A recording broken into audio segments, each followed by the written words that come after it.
Olá, sejam todos bem-vindos ao Boletim Entrevista. O tema de hoje é reforma administrativa, uma discussão que atualmente está com bastante força. O objetivo desta proposta é trazer mais eficiência à máquina pública e também responsabilidade fiscal ao governo.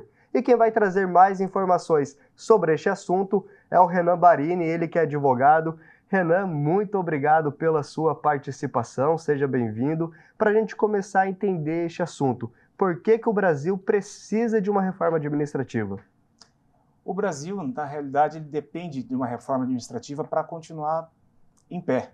Ele sofreu impacto fiscal recentemente de alta monta, vem numa crise econômica já de longa data e se entende, né, o Senado entendeu, as casas legislativas estão entendendo que um país e a economia de um país não se faz só com arrecadação, mas também com economia, corte de gastos e inteligência nos gastos. Precisa-se entender que o dinheiro público, como muitos por vezes acreditaram, era dinheiro de ninguém. Ao contrário, ele é dinheiro de todos. E por isso, só uma reforma administrativa para equalizar, na realidade, e melhorar a inteligência dos gastos públicos. Porque um país que arrecada tanto como o Brasil não ter uma economia hoje em dia é algo preocupante. E há somente uma reforma para poder colocar em seus devidos lugares os recursos públicos e as verbas e outros orçamentos que precisam ser melhor geridos. Inclusive, isso entra dentro da questão também do equilíbrio fiscal, né? Não Sim. somente a arrecadação, mas a gestão correta desses recursos. Como que isso funciona? Exato. A reforma, ela tende a desburocratizar, a eliminar setores improdutivos, a avaliar desempenho de funcionários que possam ser, daí, por vezes, dispensados das suas categorias por ineficiência, realocação de recursos e funcionários para adequação, a depender de um funcionário que, por exemplo, não se adapte em determinado setor. Então, o equilíbrio fiscal vai passar pela arrecadação, que hoje já é muito elevada, porém, numa melhor destinação e inteligência para não simplesmente fazer o recurso chegar à população, mas que ele chegue com mais rapidez. A reforma ela aborda alguns pontos também, como, por exemplo, modernização do Estado, né? Sim. O que isso representa? A modernização do Estado ela vai passar por setores que hoje já deveriam ter sido extintos, setores de controle, setores de autarquias que simplesmente existem para gerar mais uma etapa do sistema, isso fosse via robô, via inteligência artificial, por exemplo. Então, há sistemas que possam fazer, às vezes, de uma validação. E isso tem que ser levado em consideração nos dias de hoje para que uma máquina funcione de forma mais eficiente e sobre funcionário para atender a população, que hoje é uma questão deficitária.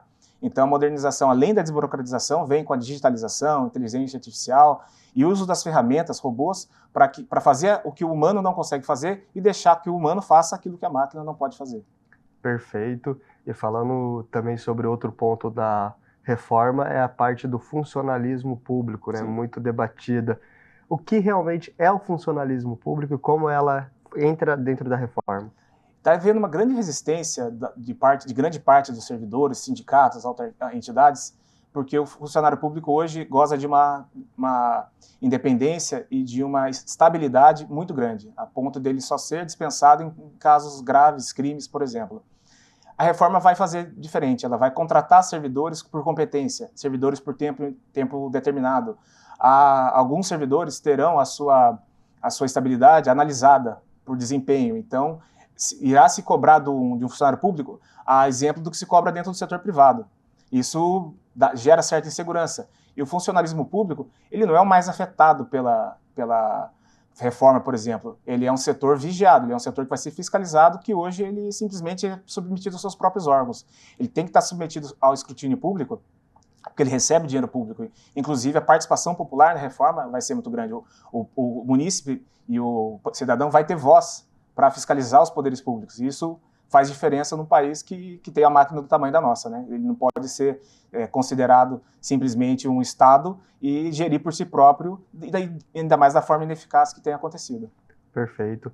E quando pensa em reforma, né, Estado eficiente, isso tudo volta para a população em políticas públicas, né? Exato. Mais investimentos em saúde, educação, segurança pública. Exato. Hoje, por exemplo, em muitos cargos de saúde, da educação, só se pode contratar mediante um concurso, uma etapa de seleção criteriosa estabelecida em lei.